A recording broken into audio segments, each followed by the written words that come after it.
आज বানাবো आज सरस्वती पूजा তাই বানাচ্ছি খিচুড়ি। আগুনটা ধরিয়ে দিলাম, তার জন্য খিচুড়ি, নিরামিষ খিচুড়ি বানা। কড়াইটা বসিয়ে নেব।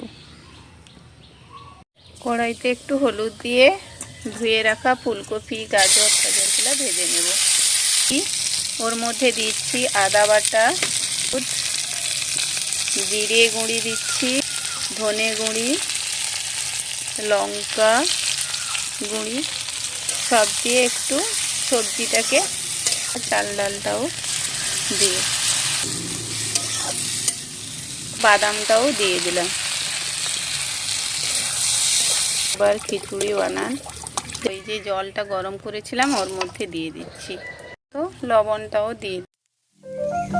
খুব পাতলা পাতলা খিচুড়ি খেতে ভালো লাগে, একটু ঠান্ডা।